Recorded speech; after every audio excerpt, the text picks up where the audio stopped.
like to share a tech tip with you today. And what it's called is Mentimeter. And what you do to get there is you just type in mentimeter.com. And it is a free interactive tool that you can use to get immediate results. And I really think it increases engagement for kids, but prior to a lesson, during a lesson. And one of the things I like about it is you can use it for asynchronous or synchronous learning. And asynchronous, it would be used possibly for during real time. You might want to do it during a mini lesson, and it would provide you or the students an engaging opportunity or an engagement opportunity that would be active for the students. So I know we teach during the mini lesson, we want some active engagement, and it's really hard to do that online. So this would be a great way to have that active engagement, and then you can kind of see, you can kind of assess where the students are.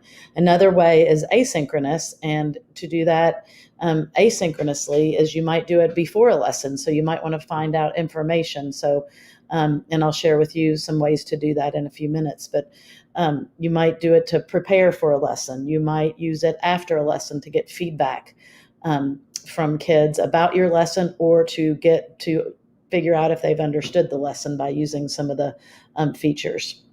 So what you do is you will look on here. You'll have to start it, and it's free. There is a paid version that you can get more I don't know what you call it, tips and things. But the free version has lots of stuff. So to start a new presentation, you'll click on New Presentation, and I'm just going to name this Test. So you can create a new presentation. And then on this right side, you'll see that you can do multiple choice questions. So that might be, you could even do that during you could do like a little math quick quiz or something about a multiple choice if you're teaching, for example, expanded form in intermediate, and you can give a quick assessment in the middle of the lesson, and it can be embedded into your slides. And I'll explain how to do that. You can't import it. There is an opportunity to import, but to import the actual slideshow, so you'll have to just use the hyperlink for the free version. But you can make a word cloud, which is really cool, and I'll show you how you can do that. You can do open-ended questions. You can do scales, which is I'll show you. You can do ranking things in order, just Q&A. You can have competitions. They can type answers, that kind of thing. So I'm going to show you the most popular question types here, so you can see how to use that. But I'm going to go back to my home. So I've got some different presentations that I've used, and I'm going to show you a couple of them. So the first one, and that, like if you want to get rid of one, you can just go to it here and delete it. So that's a good way to permanently delete if you don't want that anymore. But this is an example that you could use for a morning meeting. So if I click on here, I did part of it already. So what you do is, and I'll kind of go back and go through it. So I chose multiple choice, and then all you do is type in what you want to put for each of the multiple choice answers or questions. And then here I'm going to X out of this. I'm going to remove the image for a minute, and then I can add it here. Exhausted, get the idea, and want to go back to bed.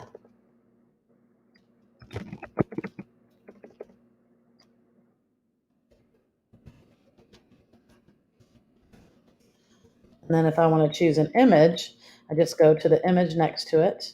And I chose a GIF. Those are pretty simple to find. And I'm going to put exhausted in here. Oh, this one's perfect because he's wanting to go back to bed. And then you just save it.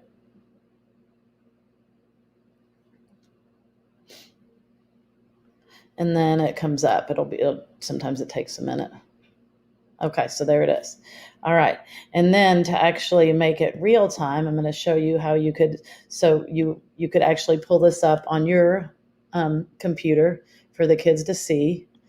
I'm using Duelist right now to kind of show both screens, or two screens. So what you want to do when you share it, what you do is the kids can type in a code. So here's the code. They can also use a QR code or you can have the link downloaded, and they can just copy the link. I think it's easy to use the code, but you can do it any of those ways. It doesn't matter. So I'm going to copy the code, and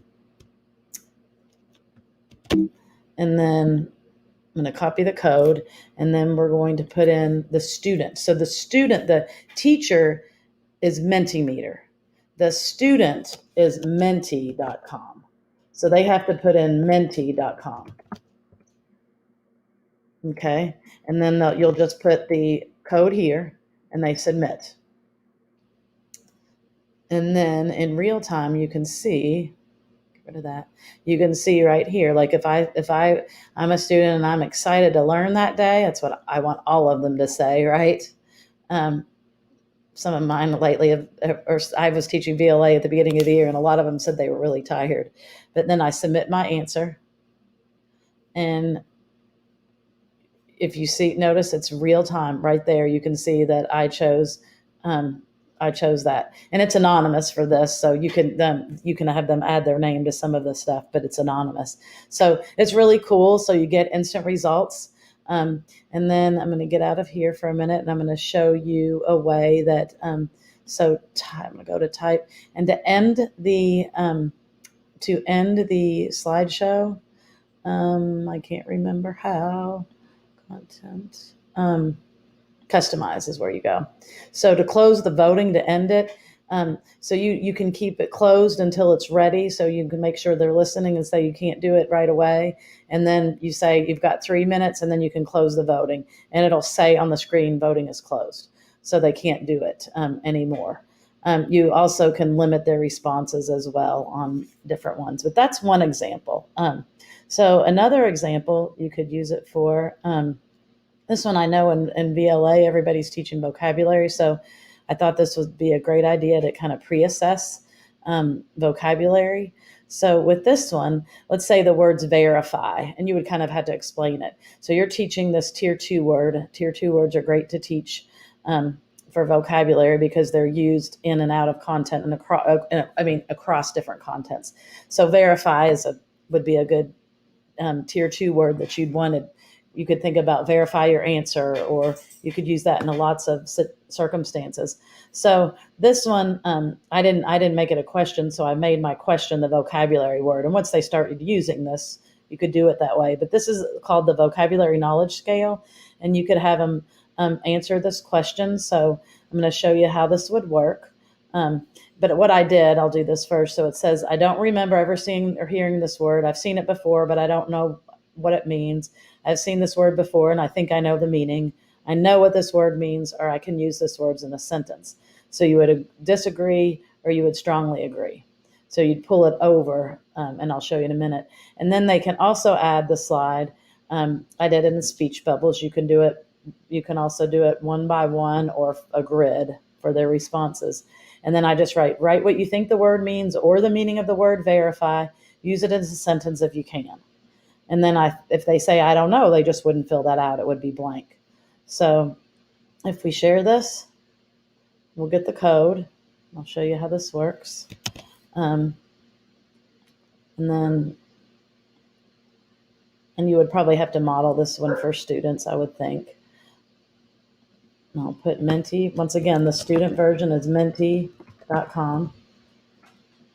Enter the code. So write what you think. Oh, that's the second one. So I need to change this. If you look, I need to change it on my screen. Go to slide. So it even says the presenter has changed the slide. So I have to go to the slide. So you see how you can switch back and forth. You can say, okay, everybody's got a minute, and then you can close the voting on it. But I'm going to pull this over a little bit more. So I don't remember ever seeing or hearing this word. So I can say, oh, I disagree. I know this word pretty well, I think. I've seen this word before, but I don't know what it means. And see, I'm going to skip this one because I think I know it. So I might skip this one. I've seen this word and I think I know what it means. I'm going to do that one, and I'm going to skip this one because I'm not sure what this, I'm not sure that I know it. And I might be able to use it in a sentence. So I'm going to put it about here. Okay, then I'd submit my answer. And then what comes up here is you can kind of see this person has, okay, so this person has an idea. You can see that this person doesn't know the word really yet. So this might be a good word to teach.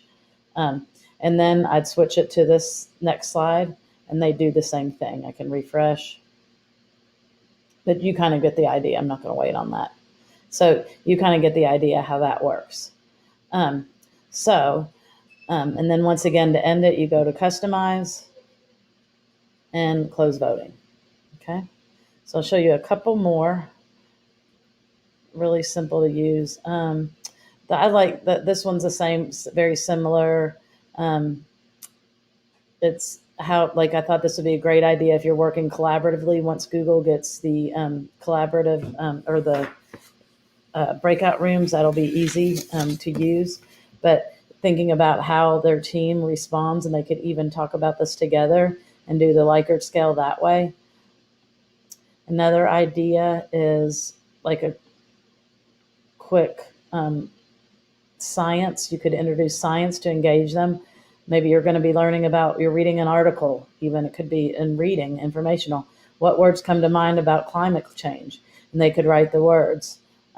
This is a word cloud. So if you see the word cloud, when they fill in the answers here, you can have 3 answers per participant. So the word cloud, if you, and I won't show it to you, but if you know what a word cloud is, when the word is, if somebody says like oil 5 times, that word just gets bigger in the word cloud. So you can see how many people, how understanding is built and what misconceptions the kids have. So that's another way you can use Mentimeter. Let's see. What'd you eat for breakfast? This is another one that you could use for, excuse me,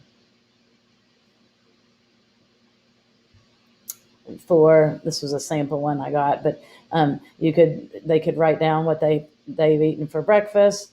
Do you think eating breakfast? So here's another scale. Yes, no, I don't know. And they answer that, and then they would give their reason. So lots and lots of ways that you can use Mentimeter for instruction. So be creative and think about how you would use it in your classroom. And thank you for listening. Have a great day.